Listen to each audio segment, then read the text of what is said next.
Bapak Ibu jamaah yang semoga selalu dalam dekapan rahmat Allah Subhanahu wa taala. Bersyukur kepada Allah dengan mengucapkan alhamdulillahirabbil alamin. Salawat dan salam semoga selalu tercurahkan buat Sayyidul Anbiya wal Mursalin, pemimpin seluruh nabi dan rasul, Muhammad Rasulullah sallallahu alaihi wasallam, dengan melafazkan Allahumma salli ala Sayyidina Muhammad wa ala alihi Sayyidina Muhammad. Assalamu alayka ya Rasulullah. Ayah ibu yang dirahmati Allah, semoga perkumpulan kita di sini Allah hidupkan kembali hati kita. Sebab manusia ini sering merasakan sakit hati, namun tak pernah sadar bahwa hatinya sudah mati. Untuk mengukur hati kita itu hidup atau mati, Imam Ibnul Qayyim Al-Jauziyah pernah mengatakan ada 3 cara. Cara yang pertama untuk mengukur hati kita itu hidup atau mati.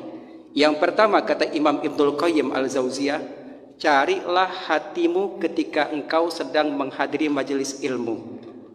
Ketika disampaikan kajian, dia tidak memperhatikan, sibuk dengan handphonenya, sibuk dengan perkara dunia, tak perhatikan masalah kajian, tandanya hatinya sudah mati. Kalau ini sudah terjadi, maka jangan heran orang ibadah susah untuk khusyuk.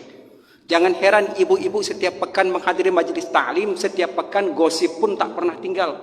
Gibah pun tak pernah tinggal. Menceritakan orang tak pernah tinggal. Kenapa? Ketika Ustadz menyampaikan, dia ceramah juga di belakang.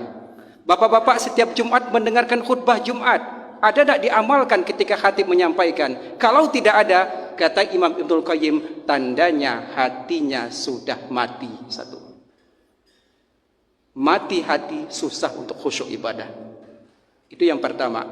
Tak dapat di tempat yang pertama, kata Imam Ibnul Qayyim, cari di tempat yang kedua. Di mana? Ketika kita sedang membaca Al-Quran. Ketika kita membaca Al-Quran, bahkan Imam As-Suyuti pernah mengatakan, 7 hari kita tak baca Al-Quran, 7 hari kita tidak murajaah Al-Quran, 7 hari tidak menyentuh Al-Quran, terindikasi di dalam dirinya sudah ada jin. Pertanyaannya, berapa hari sudah tak baca Al-Quran? Maka jangan heran tanpa sadar kita sudah pelihara jin dalam diri kita. Kenapa? Lebih dari 7 hari tak baca Al-Quran, beranak pinak jin dalam dirinya itu. Maka susah untuk dinasihati. Kenapa? Pelihara jin.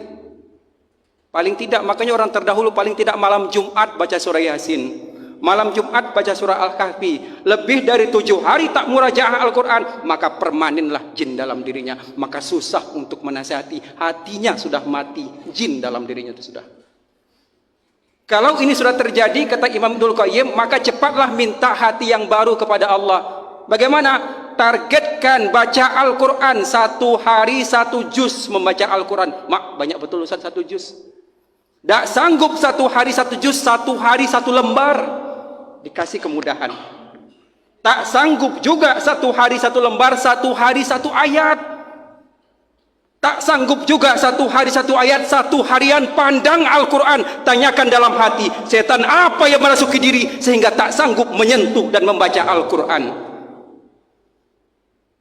1 juz berat, 1 lembar lalai, 1 ayat tak sanggup, sudah permanen jin dalam diri kita tuh. Maka jangan heran ketika baca Al-Quran dia gelisah, dengar Al-Quran dia marah, dengar azan berkumandang dia marah. Kenapa? Yang marah tuh bukan dia, jin dalam dirinya tuh marah. Kenapa? Tak pernah baca Al-Quran.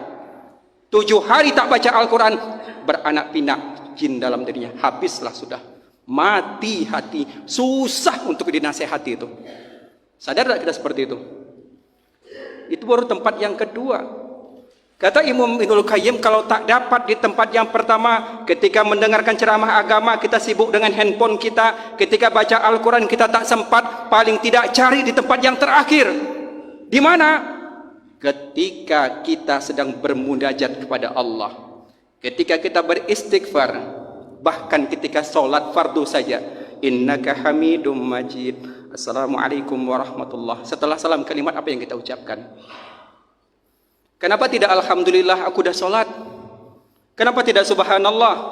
Kenapa tidak Allahu Akbar? Wakila, kenapa setelah salam kita harus istighfar? Wakila dikatakan, siapa yang bisa menjamin sholatnya khusyuk? Siapa yang bisa menjamin sholatnya sempurna? Siapa yang bisa menjamin salatnya dari awal sampai akhir tak ada salah? Jadi kalau ada di antara jamaah setelah salam tidak minta ampun kepada Allah langsung keluar, itulah manusia yang paling hebat, tak pernah salah di hadapan Allah. Ketika salam langsung keluar. Memang solat diawali dengan takbir, diakhiri dengan salam, disempurnakan dengan adab. Adab itu lebih tinggi daripada ilmu. Kalaulah adab ini tak ada, bak orang ibaratkan makin orang awak kecil apa? Cadiak tambah cadiak sama dengan kicuah.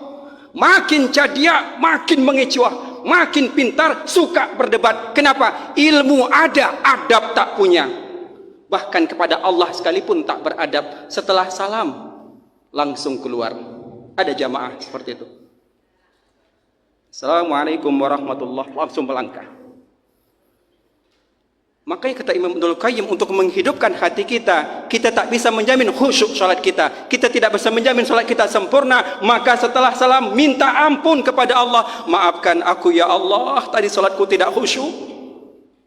Bahkan ibu-ibu ketika takbir Allahu Akbar, aduh kompor gas lepas pula saya matikan deh. Di mana lah tak kunci mobil? Ingat semuanya ketika salat tak khusyuk. Setelah salam, ampunkan aku ya Allah. Maka dituntun imam, ayo istighfar sama-sama. Tak bisa kita jamin salat kita khusyuk. Untuk menghidupkan hati kita setelah salat, kata Imam Ibnul Qayyim, perbanyaklah bermunajat minta ampun kepada Allah. 3 perkara sudah kita lakukan, sudah sadar tak? Yang pertama penyebab hati mati tadi apa? Ketika disampaikan ceramah agama, dia tak perhatikan, bahkan tak mengamalkan, sibuk dengan dunianya. Pertama, sudah kita lakukan.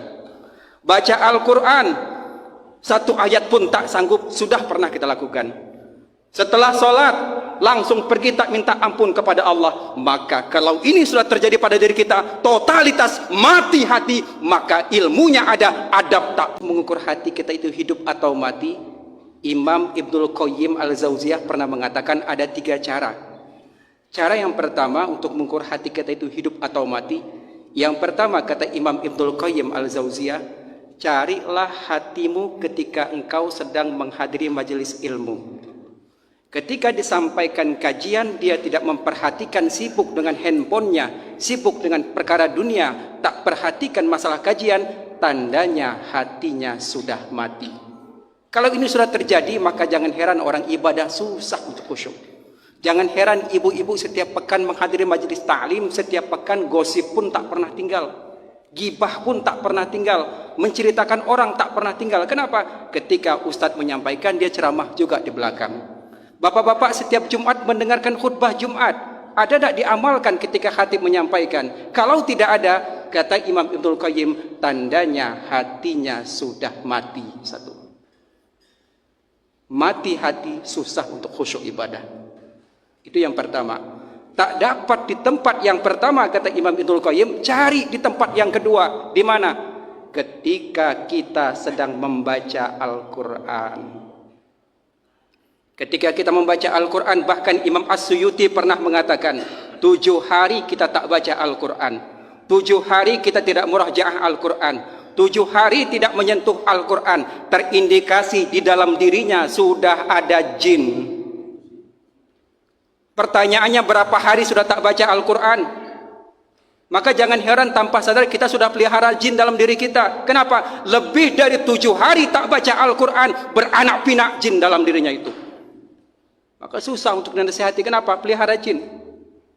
Paling tidak, makanya orang terdahulu paling tidak malam Jumat baca surah Yasin, malam Jumat baca surah Al-Kahfi. Lebih dari 7 hari tak murajaah Al-Quran, maka permanenlah jin dalam dirinya. Maka susah untuk menasihati. Hatinya sudah mati, jin dalam dirinya itu sudah.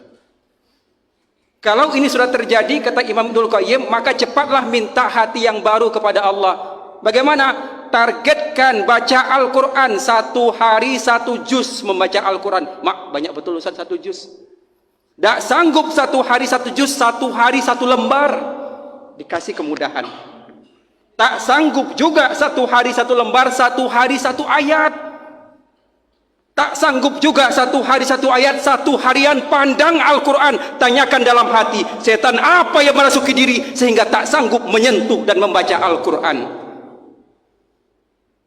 1 juz berat, 1 lembar lalai, satu ayat tak sanggup, sudah permanen jin dalam diri kita tuh. Maka jangan heran ketika baca Al-Quran dia gelisah, dengar Al-Quran dia marah, dengar azan kumandang dia marah. Kenapa? Yang marah tuh bukan dia, jin dalam dirinya tuh marah. Kenapa? Tak pernah baca Al-Quran. 7 hari tak baca Al-Quran, beranak pinak jin dalam dirinya. Habislah sudah, mati hati, susah untuk dinasehati itu. Sadar tak kita seperti itu? Itu baru tempat yang kedua. Kata Imam Ibnul Qayyim, kalau tak dapat di tempat yang pertama, ketika mendengarkan ceramah agama kita sibuk dengan handphone kita, ketika baca Al-Quran kita tak sempat, paling tidak cari di tempat yang terakhir. Di mana? Ketika kita sedang bermunajat kepada Allah, ketika kita beristighfar, bahkan ketika sholat fardu saja. Innaka hamidum majid, assalamualaikum warahmatullah. Setelah salam kalimat apa yang kita ucapkan? Kenapa tidak alhamdulillah aku dah solat? Kenapa tidak subhanallah? Kenapa tidak Allahu Akbar? Wakila, kenapa setelah salam kita harus istighfar? Wakila dikatakan, siapa yang bisa menjamin solatnya khusyuk? Siapa yang bisa menjamin solatnya sempurna? Siapa yang bisa menjamin solatnya dari awal sampai akhir tak ada salah? Jadi kalau ada di antara jamaah setelah salam tidak minta ampun kepada Allah langsung keluar, itulah manusia yang paling hebat, tak pernah salah di hadapan Allah. Ketika salam langsung keluar. Memang solat diawali dengan takbir, diakhiri dengan salam, disempurnakan dengan adab. Adab itu lebih tinggi daripada ilmu. Kalaulah adab ini tak ada, bak orang ibaratkan makin orang awak kecil apa? Cadiak tambah cadiak sama dengan kicuah. Makin cadiak makin mengecuah, makin pintar suka berdebat. Kenapa? Ilmu ada, adab tak punya. Bahkan kepada Allah sekalipun tak beradab, setelah salam langsung keluar. Ada jamaah seperti itu. Assalamualaikum warahmatullahi wabarakatuh, langsung melangkah. Makanya kata Imam Ibnul Qayyim, untuk menghidupkan hati kita, kita tak bisa menjamin khusyuk salat kita, kita tidak bisa menjamin salat kita sempurna. Maka setelah salam minta ampun kepada Allah. Maafkan aku ya Allah, tadi salatku tidak khusyuk. Bahkan ibu-ibu ketika takbir Allahu Akbar, aduh kompor gas lupa pula saya matikan deh. Di mana letak kunci mobil? Ingat semuanya ketika salat tak khusyuk. Setelah salam, ampunkan aku ya Allah. Maka dituntun imam, ayo istighfar sama-sama. Tak bisa kita jamin salat kita khusyuk. Untuk menghidupkan hati kita setelah salat, kata Imam Ibnul Qayyim, perbanyaklah bermunajat minta ampun kepada Allah. 3 perkara sudah kita lakukan, sudah sadar tak? Yang pertama penyebab hati mati tadi apa? Ketika disampaikan ceramah agama, dia tak perhatikan, bahkan tak mengamalkan, sibuk dengan dunianya. Pertama, sudah kita lakukan. Baca Al-Quran, 1 ayat pun tak sanggup, sudah pernah kita lakukan. Setelah sholat, langsung pergi tak minta ampun kepada Allah. Maka kalau ini sudah terjadi pada diri kita, totalitas mati hati, maka ilmunya ada, adab tak punya. Habis sudah. Habis sudah. Maka jangan heran sesama Islam mahjubun alal muslim sering berdebat, ilmu punya. Bukankah menghindari perdebatan termasuk dengan sunnah? Pokoknya harus sunnah, tapi sibuk berdebat. Ini sering terjadi. Kenapa? Dikedepankan ilmu, tak punya adab, habis. Rasul diutus di muka bumi ini bukan buat kita cerdas, bukan bikin pintar, bukan kita hebat, tapi apa? Liutammima makarimal akhlak. Adab dulu, akhlak dulu. Karena orang dulu sudah pintar dan cerdas tapi tak berakhlak. Sekarang terjadi, makin tinggi pendidikan makin tak beradab. Maka jangan heran, habis sudah. Nah, oleh sebab itu hadirin jamaah yang dirahmati Allah Subhanahu wa taala, mari kita minta hati yang baru kepada Allah. Dengan cara apa? Kita simpulkan saja. Kata Imam Ibnul Qayyim, untuk menghidupkan hati kita dengan 3 cara. Yang pertama, kalau ada kajian, dengarkan, amalkan. 1. Yang kedua, baca Al-Quran biar sedikit tapi istiqomah. Dan yang ketiga, banyak-banyak minta ampun kepada Allah. Makin banyak kita minta ampun kepada Allah, Allah angkat derajat kita. Wallahu a'lam bishawab. Demikian kajian yang singkat ini. Semoga Allah mengampunkan dosa yang telah kita lakukan. Allah hidupkan kembali hati kita yang sudah mati. Allah berikan hidayah. Allah berikan adab kepada kita. Mudah-mudahan Islam tetap menjadi rahmatan lil alamin. Amin ya rabbal alamin. Kepada Allah saya mohon ampun, kepada ayah bunda mohon maaf. Akhirul kalam, kita tutup dengan kafaratul majlis. Subhanallah wa bihamdika asyhadu an la ilaha illa anta astaghfiruka wa atubu ilaik. Akhirul kalam. Assalamualaikum warahmatullahi wabarakatuh.